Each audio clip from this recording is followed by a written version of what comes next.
You're listening to As Told by Us. Hello, lovely listeners. Welcome back to another episode of our wonderful, wonderful podcast. And we've got a very wonderful, wonderful guest back in the studio. I think the 1 hour episode was just not enough. And we needed to really go in depth with a lot of other things. So we have her back. We have Donna Ray back. This time we've put on our business caps on now.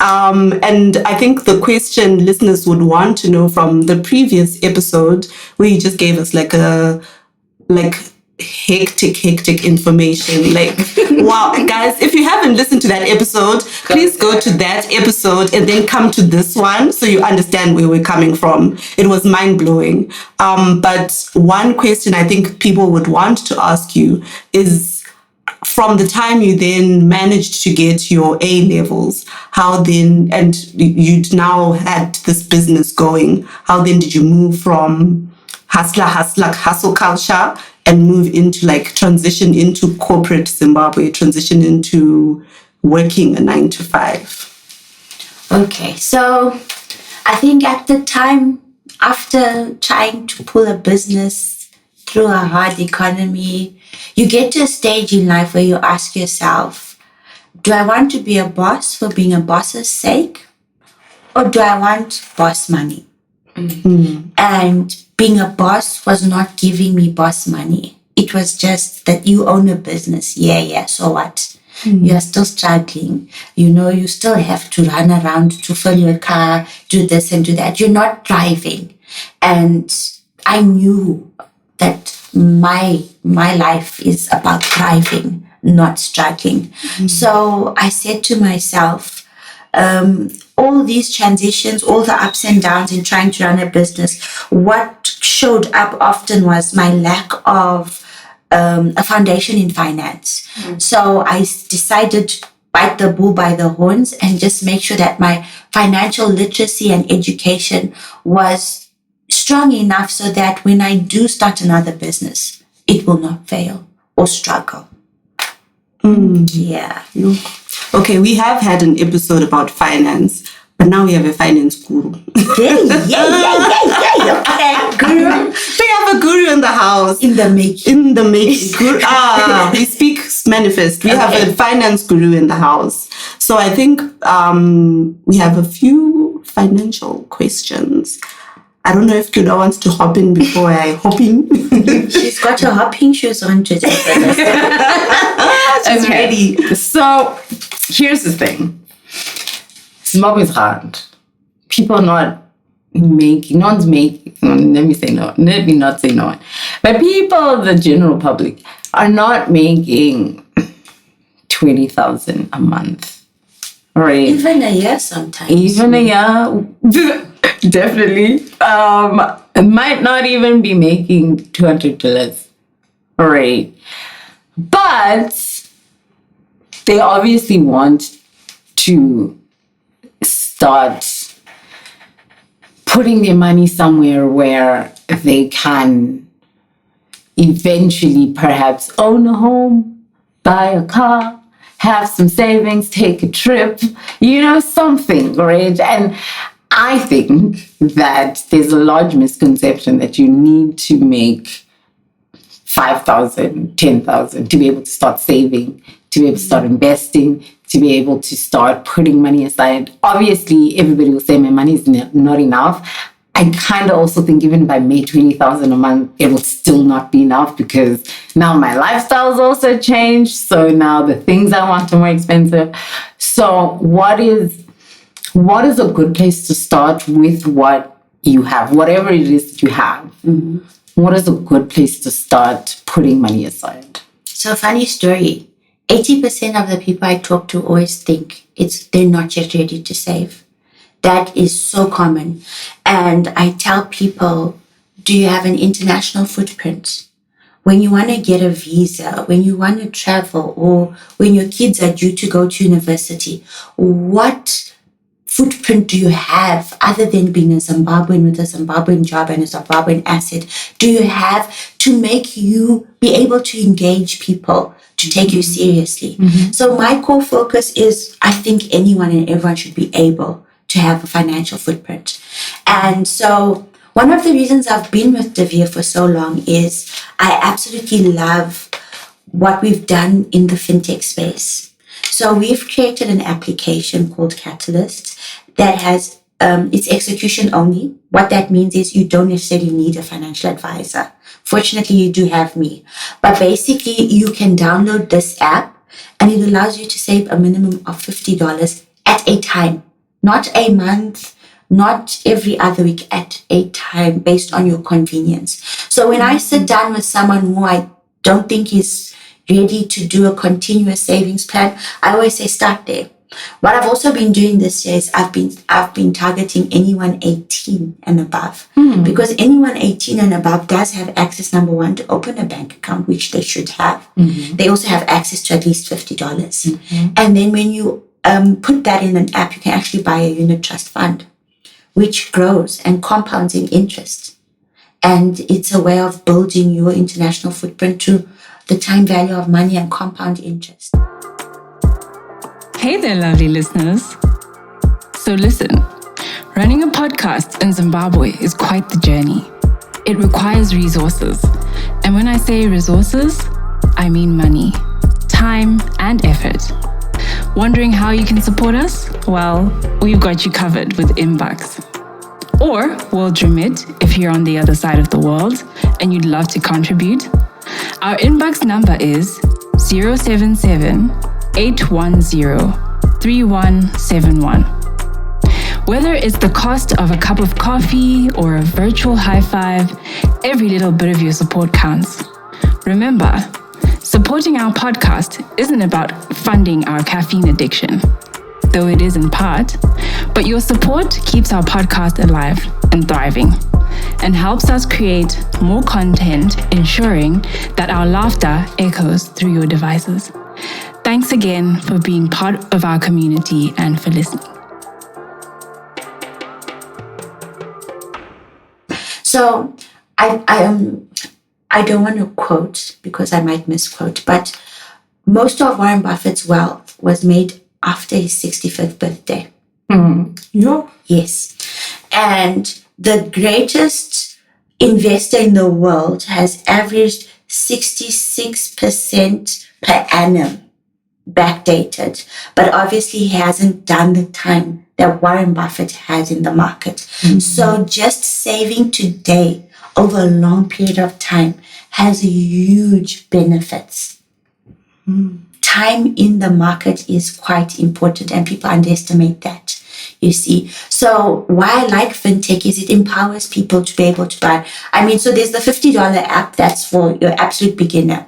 And you can load that $50 using any Visa or MasterCard, right? And initially it gives you an offshore investment. An offshore investment then gives you justification to open an offshore bank account. Yes. And then the next level application we have is actually called an investment app.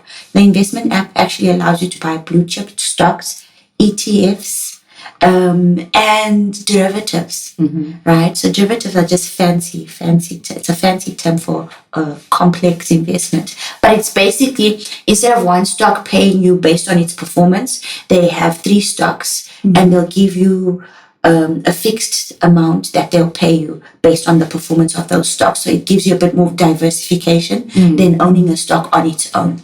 But how much is that? So those you can do minimums of 1,000. So like if you say in my catalyst for the next 2 years, my goal is to build 1,000, you do that. And then in 2 years time, you now buy your first stock or your first ETF. Now ETF is a cheaper version of a stock. Yes. So it's the cheaper way of buying a blue chip stock. And it mirrors the performance.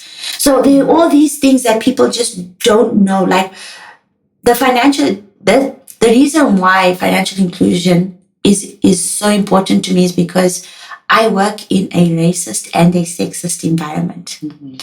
80% of our clientele is largely male-based, because our industry was built on the expatriate who's married to a housewife, whose job was never to know and be involved in the finance and just manage the home. And then we've all seen what problems that model produced in so many divorces today.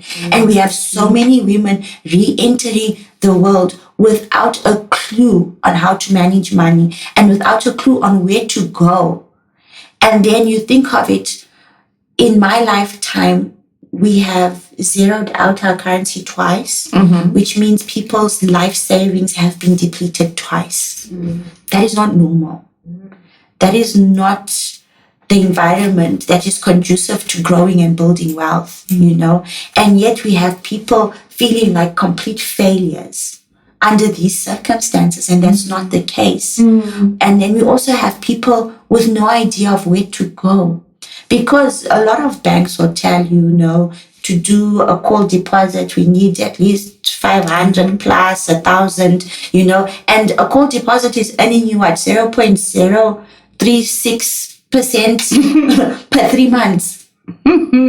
That is not encouraging for our generation of immediate. I mean, we are an Amazon Prime generation. We know order and deliver. Now, tell someone wait 3 months for 0.0036%. It's not going to work, you see. So many people in this country don't even bank. I think the closest they have to a bank account is possibly EcoCash. And that has actually helped so many people get included because it's so easy to access. But people don't feel the need to go stand in a queue, open a bank account. And then I think we have the highest bank charges also globally. Like they charge you to check your balance. You just get charged. You wake up in the morning, well, good morning, charge. The other day my bank wished me happy birthday. I went to check my balance in case they charged me for that. That is the nature of the situation we're in, And so we need to actually have that culture of, number one, sharing the knowledge we have. Number two, sharing access. And what I love about technology is that it's made savings not as cumbersome as it was before. Before, our parents were in investments that they felt were lock and chain. It felt like jail. You have to save this amount every month, and not every month is the same. What I like about fintech is it brings the flexibility. I mean, $50 at a time means in 1 month you could save 100 and then not save for 3 months. And it's still okay. Your money's still going to grow for that 3 months. And then you can add and subtract as and when you want, which is brilliant for our generation, number one. Number two, access. I use Catalyst for any money that's not spoken for. I put it there until it's spoken for. But at least it's grown. Maybe I made that 0.036 in 3 days, not 3 months, But number one, I'm in control. Number two, I have access to see what's going on. And number three, I'm the only one that can execute a buy or a sell. So it gives people control. Is it difficult though to know what to buy, what to sell, when to Well, with sell? Unit Trust, there's not a lot of options in the app, and then I can always give recommendations. And then now you make more money with time in the market. I started my first investment in 2016. I was doing like $300 a month.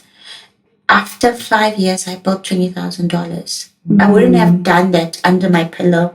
I wouldn't have done that with lifing. I mean, the minute COVID happened, I would have hands in the air, give up, every shock, So the culture of investing is very important to nurture because it helps you achieve something you never would. And if I didn't have those savings when I needed to buy a second car, when I needed to move house, I was going to end up being a slay queen. Because how else do you raise 10 grand as a single woman? True, with 2 kids. Yes. We are constantly hungry, wanting Nike, iPhone, it never ends, So you have to have your own safety net. You have to have a place that you can go because life gets to a point where there is no one who's coming to help you at all. And you have to have set yourself up to be able to lift yourself up in a hard time. Yeah. What you were saying about the economy having dipped twice and all of that. how has it been going in terms of trying to like convince someone to take that money under the mattress to be like, okay, you know what? There's this thing where you can actually save your money. Even if it's $50 per month, it's still a saving. Have you managed to like, is it getting through, or are we still in the dark? I'm going to pull on a Drake lyric again. So that situation is, when Drake said, I'm dealing with a heart that I didn't even break. Right. So what happens is you have to deal with people who are emotionally burnt and have lost utter confidence. So there's some people where they're never going to invest offshore. That's not what they want. That's not what they need. And the experience has damaged them and burnt them so much. All they care about is brick and mortar assets. And there are people like that, which is why we have property as an investment option as well. But not everyone is going to understand. Not everyone. And that's why I look at it as financial education and inclusion. And I'm like, I'm at step 1. We're trying to build a culture, which is why you'll find me targeting 18-year-olds, 20-year-olds. Sometimes the leopard that hasn't yet changed its spots is the easiest one to convince. The burnt leopard will say, hell no, okay. They will bury me with my stacks of hundreds. That will always be there. But what we want to do is change the narrative, change the next generation. If my kids' generation becomes savers, their kids benefit, But they always say, so someone who's endured hardship in life, they work so hard to make sure their kids never experience hardship in life. But that creates weaker kids. And those kids never manage to do what the parents before them did because they, by virtue of my over provision, they're softened. You've like sheltered them. Yes. So sometimes I step back. I let my kids bump their head a little bit. Let them experience some things. So I'm one person, I'll confess, I'm a bit guilty of seeing, you wealth managers interview people, kind of like Jehovah's Witnesses and sometimes, where there becomes a block where you don't see yourself in that space for some reason. Even though it sounds reasonable now, you're like, it makes sense. But it just doesn't turn around into that. So I have 2 questions. Firstly, how do you break that barrier? I think what you're doing now already is good, because hearing someone who you're seeing and saying, oh no, I did this and this is what I got, that actually really helps. But how do you break that mental barrier as an individual to say that, to reconceive yourself as a person who's in that space? And also, secondly, out of curiosity, who's benefiting from this culture and this space, this industry that you're in right now? Because you look at something like De Vere, that they've been there and they look like they're doing fine, but I don't know who their customers are. I don't know who are the people who have tapped into that and are winning while we watch. So, okay, I hope I answered all your questions. But number 1, I practice what I preach. Why I do that is to break down the divide that this is only for a certain person or a certain class. So I actually go into my meetings with my valuation and say, here is what I've done to show you that I believe in what I'm saying. And I think that's the other thing. I was a born marketer or a born salesperson. Like, someone accused me of being able to sell air to them. I'm not sure, I haven't verified. But as a salesperson, you're always on the attack, which is why I've embraced empathy. Because with empathy, when I walk into a meeting, yes, granted, I do want to sell to you and I eventually will. My first thing now is, who are you? And what do you want? Why are you here? What do you want to benefit? And I find with that approach, you end up telling me what you want. And you end up pushing me to give you what you want because we've engaged each other. And it's not just, I'm here to take and make a sale. It's here I am, tap into my wisdom, tap into my experience. In exchange, I will be able to empower you. That's how I do it. And then when you look at who are the beneficiaries, so number 1, as Zimbabwean employees that work for Devere. We are benefiting our economy. I employ currently 20 people, being consultants and coordinators that do the booking of meetings.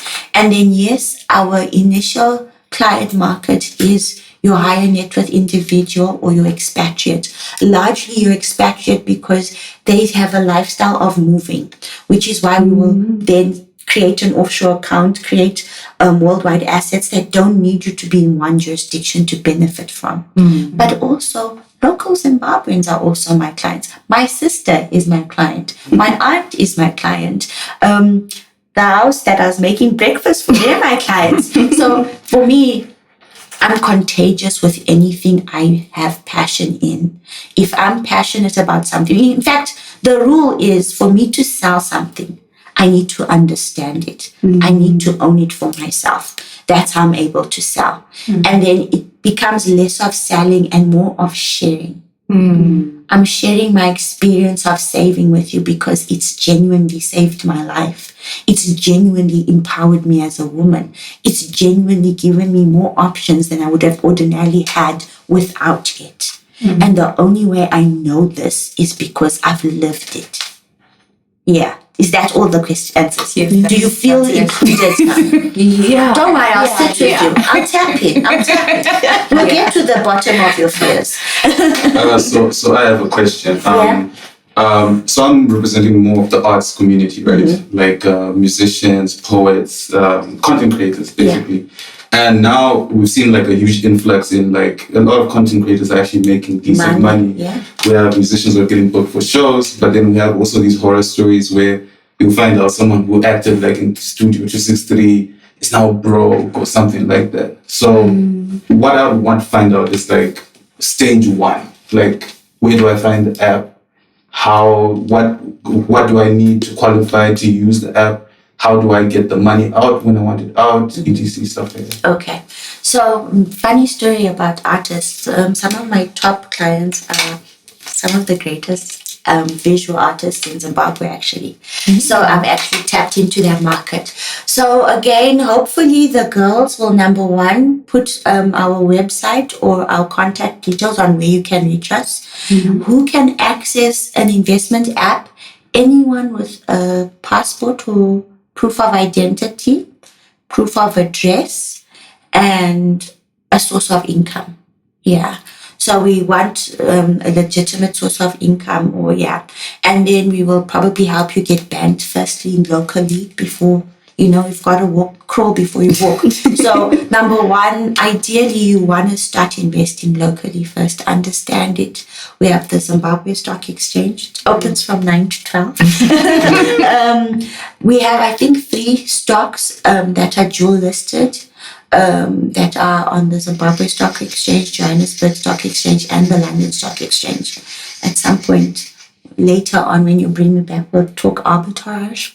Okay, so arbitrage is how you buy a stock on the Zimbabwe Stock Exchange and then you sell it on the London Stock Exchange because it's now in GBP and worth more. And then, yes, you make the gain. That's your arbitrage capital. So things like that, number one is anyone and everyone should be getting invested.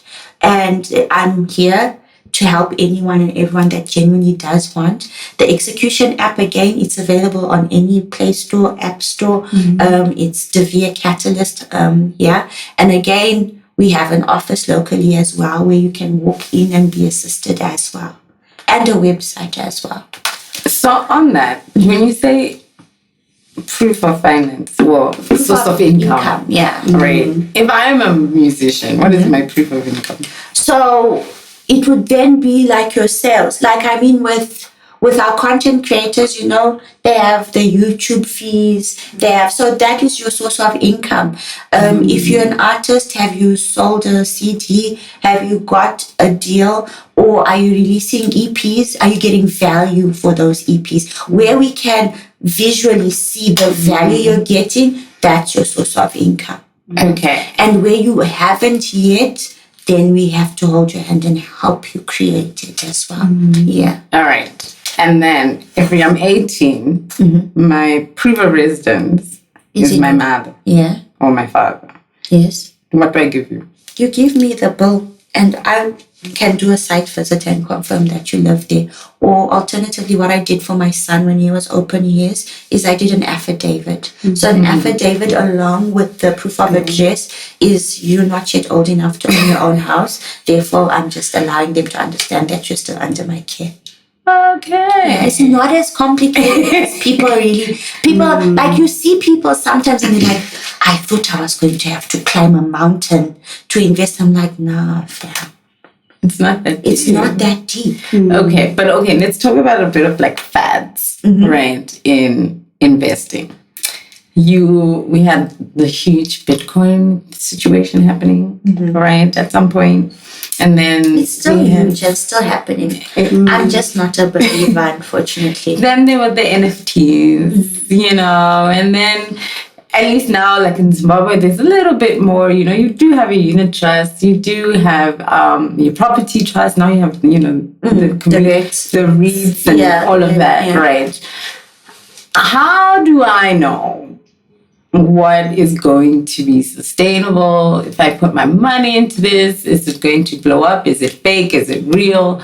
What kind of research do I have to do into I'm something? glad you said research because I think a lot of people make financial decisions lackadaisically. I think it's important to take ownership in your choices. So number one, yes, you do have to do a lot of research. But I must admit, a part of our job requires a gut instinct. So I'm a logical investor.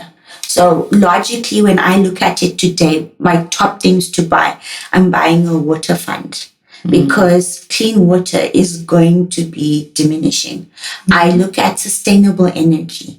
Okay, those are things we are seeing today. And for the next few years, they're going to be, we're trying to go green by 2030 globally. Not sure if we'll get there.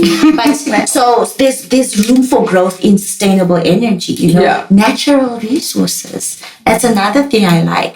I also, when I'm afraid, I buy gold as a hedge, but of lately it's defying the norms because we no more have the gold standard where if a currency is failing, we flock to gold. The pattern is a bit different. But then you look at it with the use of copper in AI and weapons, people are selling platinum mines to buy copper mines. So copper is another precious metal that I like to buy personally. But again, like I said, I have logical reasons for these. I'm like, as a human being in 2025, what is going to be here 10 years from now and why? Yeah. So you've got to add that. And then again, when you look at it from your perspective, okay, my plan is I want to build money for a house in 3 years. So sustainable energy is not going to be full circle in 3 years.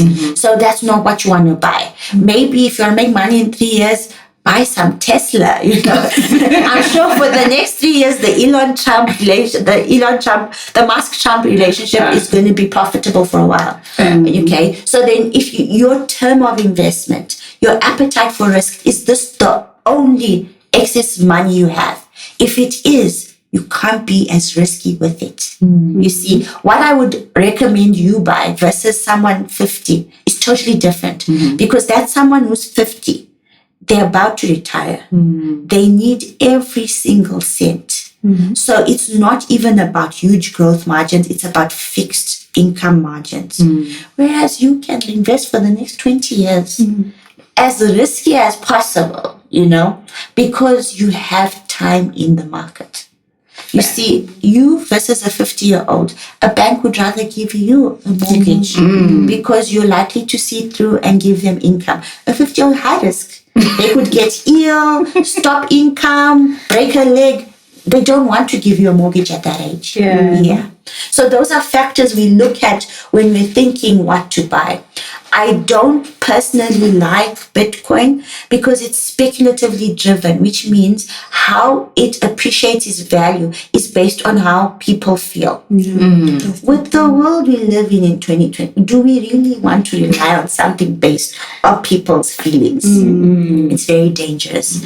But there are people who know, who get in at the right time and get out, and they make money for it. And kudos to them, to each their own. Yeah.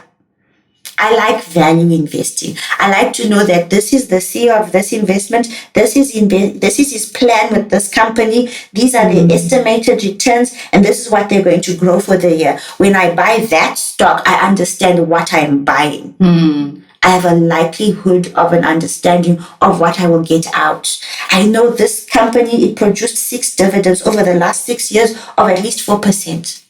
I'm more or less guaranteed something.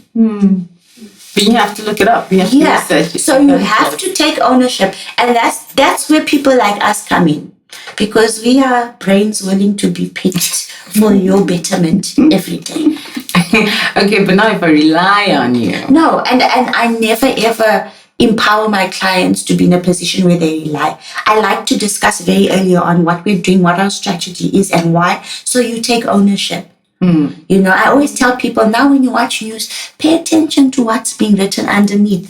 There's stocks, there's prices of oil, those are important informations. Pay attention, take ownership, because financial education and inclusion is not just start an investment with me and I hope you get rich. It's a 20-year, 10-year, 15-year, 5-year lifetime commitment to me empowering you so that in 5 years, if we are to part ways, you are better because you've met me. You're empowered because you met me. Yeah, okay. I have a question. You mentioned earlier something about having an international footprint and growing your financial footprint.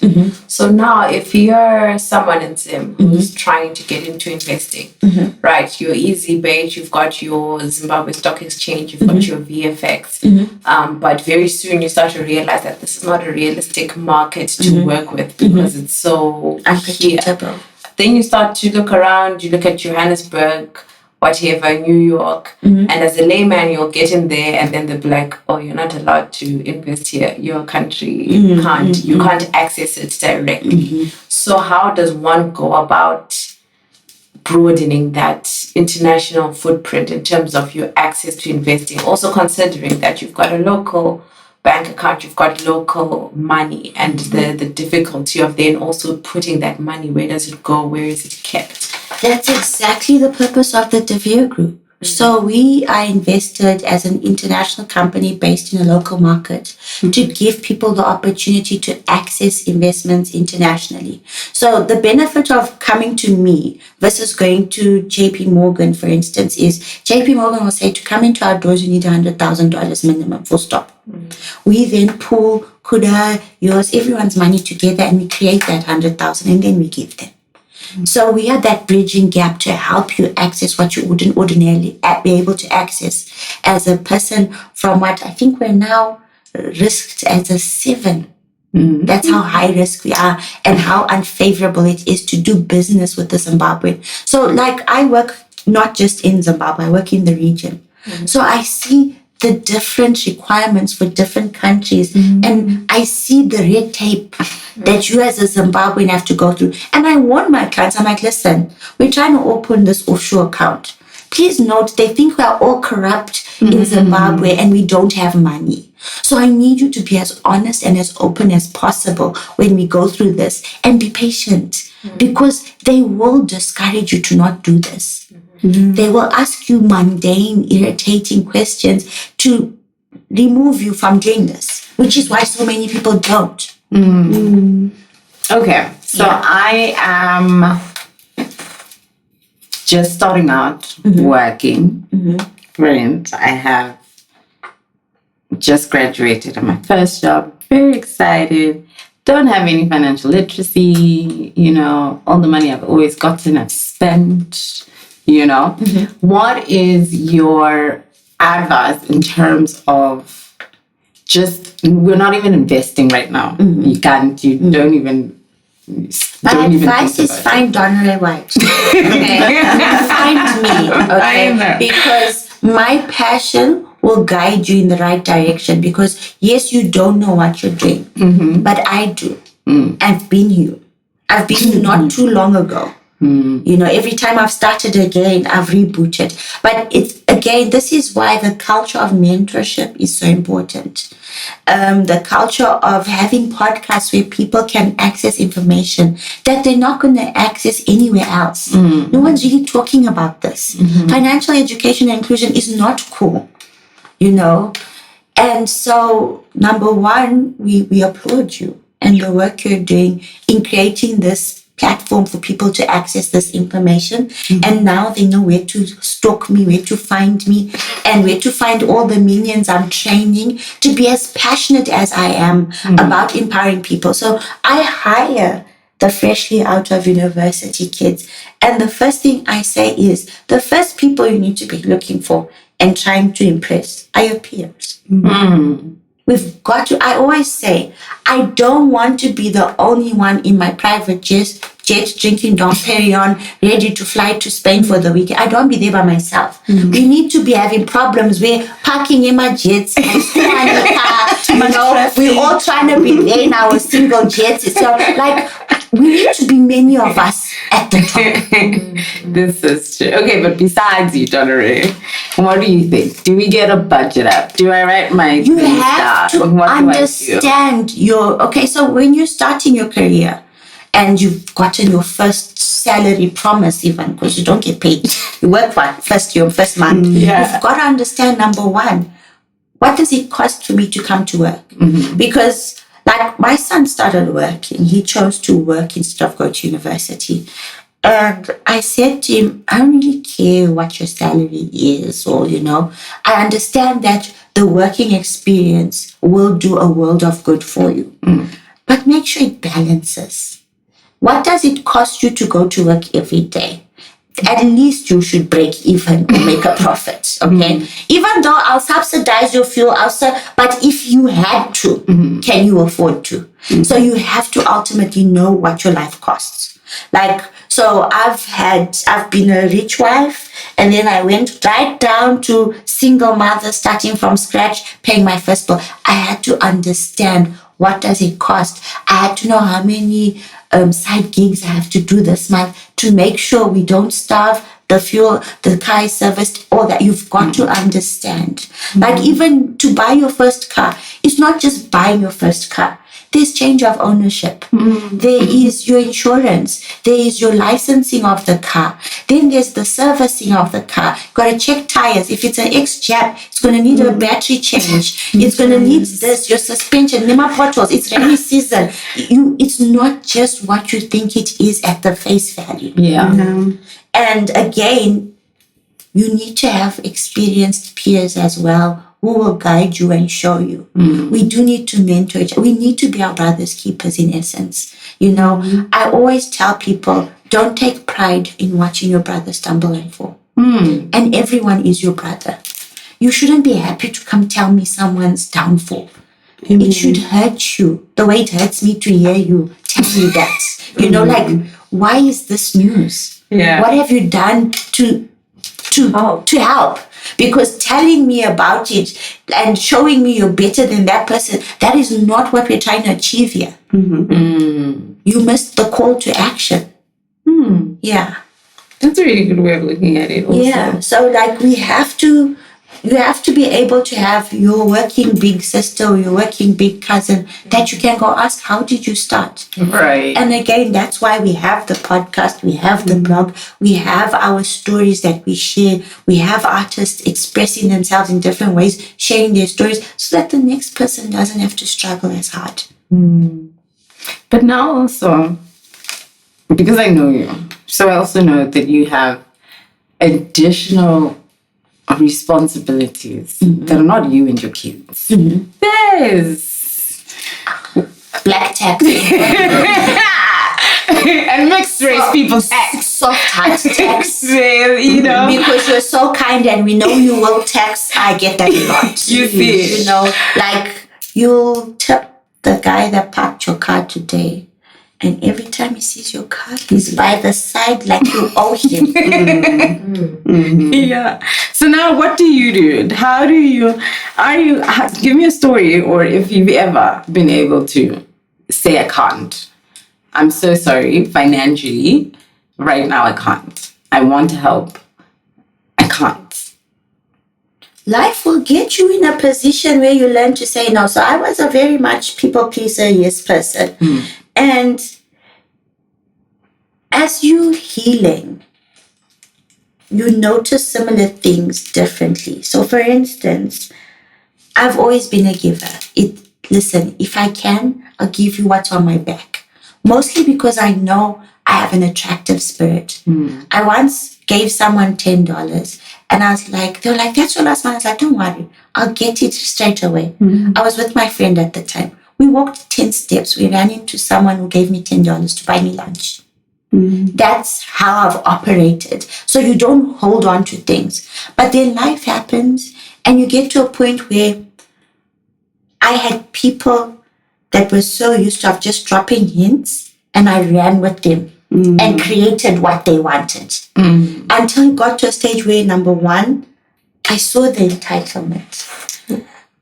It hit me how this has been done before and it played out very differently because I was programmed and people knew if you use this line or that line, it works on me. So through my own healing, I started seeing, like, I don't know, the blinkers were lifted. I don't know what happened. God enlightened me. But people came at me with an expectation and they knew full well how it would end. And then I was like, no, I don't actually have to do this.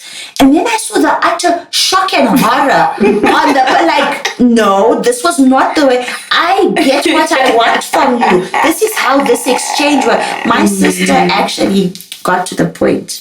I have many sisters, so we can't pick which one. My sister got to the point of saying that my therapist was turning me against her. But the truth was, I had no boundaries before. So now in putting the boundaries, it's like, I'm turning against you. I think she even said some prayers against my poor therapist, But they were so used to getting their way. And then I got to a point where I was like, when I saw that, I was like, I will only do what my heart feels happy to do. So when someone brings something to me, immediately the first thing I ask is, how does this request make me feel? Is it an infringement on my assets? Because people, when they get entitled, month by month, vanika 10% mu income marko every time. Yes. So I got to the understanding of like, no, this is not right. The only people entitled to what I do are my children. And that's why I then transitioned. Like I said, in the last few years, I've been solely dedicated to my kids. I'm pouring my income, my assets, my wealth. And like even the other day, I was giving someone advice at home and my daughter was there and I was like, I need to give more advice to my own people first. Charity begins at home. It's true. I've sent complete strangers on holidays and done this, and then I have to be like, so internally, what have I done? So now, as I've grown, I'm more intentional. I ask myself, how does this request make me feel? And sometimes some people even get rude about the entitlement. There's a little disrespect in the entitlement. And I'm like, no. Have you ever been around someone who, how they handle things just made you feel grimy? Yeah. When I feel grimy, I walk away. There was this one guy I spent the day with. My countenance fell. He tried to call me 30 minutes later. I've never answered a call since. Do not bring me down from where I've worked so hard to lift myself up to. And especially as a man, you have no understanding of who I've dated, what I've experienced, how I've been cheated. And then you come at me with your haphazard and you think it's supposed to. No, when you don't hear from me, you failed. You failed introduction. You don't pass go. You don't collect 200. You don't even get a response. Blue ticks all the way. I'm not even trying because I know I'm a nice person. I'll start to understand, and then I'm stuck in a useless relationship. Once you show me something that I don't agree with, I turn the other way. I run like Forrest Gump. Run, Forrest, run, Forrest, run. Run away from situations, from people that will not serve you, will not honor you, will not make you better than you are at this moment. That's very powerful, especially when you're talking about women. I think we were discussing this just before we started recording, how that's princess treatment-ish that guys now expect. They see you're a working woman, you've got your own. Surely I shouldn't be like buying you flowers all the time. Surely you can go 50-50 on it on one date. And that's that entitlement also like creeping in. So I think, boundaries are very important, especially if you're in the dating world right now. It's a bit...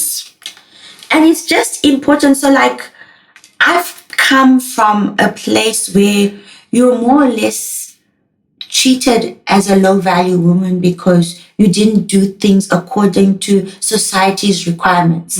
So there was always that you're low key hoe, you got pregnant young, we want him scanswa. And I'm like, actually that wasn't my truth, and I've spent a lot of time and intentionality on building who I am, how I present myself, my mannerisms, what I drive, how I look. There's a lot of intention put into that. And I'm very protective of it as well. Like, don't come and break what you don't know how to build. Do not. Don't. I have a sneaky question. Okay. I want to know, if a woman comes to you and says, listen, I make X amount of money. I'm not going to fully disclose that to my husband. All right, I need you to park some money. That is my favorite type of client, okay? Because I'll be like, girl, you smart, okay? You are who I've been looking for. Let us help you make your little backup plan here. Because if someone had helped me do that when I was married, it wouldn't have been such a hard transition. Are they quite a few like that? They are, and they're learning faster and faster. I had a woman walking to my office, gorgeous woman, and she had the demure, and she was like, my life is falling apart. I was like, sweetie, you're a bad bitch, okay? I felt that energy when I saw you, okay? I don't know what's making you feel like you're not it, but you're a bad bitch, and it's my mandate to bring out the inner bad bitch in you, okay? That's what we're going to work on, okay? So today we're not going to discuss now, but I want you just impart my energy, like feel, let me hug you, like this bad bitch energy needs to be revived. And it's not to say we want men to be ruined by bad relationships, but when women have that safety net or options, you don't talk to them any type of way. You don't approach them any type of way. You have a level of respect. I am a single woman, and I go out in public and I see men look and then look away very quickly. Like they've had that, like, yeah, but no. When you have your shit together, there's an aura about you. Okay. No one is going to just step on you anyhow. And that's important. All right. As we close off, anyone else with a burning question before we go? Yes. Wow. You mentioned earlier about how financial literacy is not really a sexy topic in Zimbabwe, and I want to just comment on that, how the youth really focus on bingo culture and pocket watching, that sort of thing. So I wanted to ask, how does De Vere's the public facing side, do you have marketing campaigns, or do you go into schools or into social media agencies? We're actually limited in how we can market in the financial industry. Yes. However, the former SEC CEO, he had started financial literacy campaigns, and he was going around the country. And then I'd said, how can we work together and help? Because again, it's an area that I'm passionate about. So I'm yet to meet the new CEO of our regulator. But I find that engaging like our regulators, it now gives you access. Because I honestly feel financial education needs to be a subject in schools. Honestly. Like, Absolutely. you do nothing without financial education. You know, it's the worst secret they've been hiding from us. So I am actively seeking out the new CEO and asking him, what are you doing with that? Because I do feel like they were doing roadshows. We need roadshows. Kumamisha, getting people informed. Like, why should you bank? Because tomorrow you are liability to robbery if you keep money under your pillow. Exactly. You are creating opportunities for crime and/or. You want that paper trail. How do you get a mortgage when you can't show you've earned money for the last 10 years? Maybe it makes sense. Great question. Yeah. So it's coming soon. Yes, we're working on it. They probably are there. I know Old Mutual definitely does some form of financial education. It's getting sexier, God willing. But yeah, and I mean, I'm also trying to, I'm a nerd, but I'm trying to eradicate the appearance and the notion and the boredom associated with nerds. The 2025 nerd is actually sexy, hot, and fine. Okay, like we get to change the narrative ourselves. Yeah. We get to influence it. We get to create podcasts, create good talks. We get to give people better options and pass on the information we already have as well. Okay. Nobody else? Everybody good? All right. So Donna Ray, give us a very wise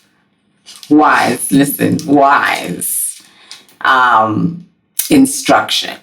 What do we do now? Besides coming to you, besides going to Devere, what do I do as a person? Number one, you save. It doesn't have to be with Devere. It doesn't have to be with the bank.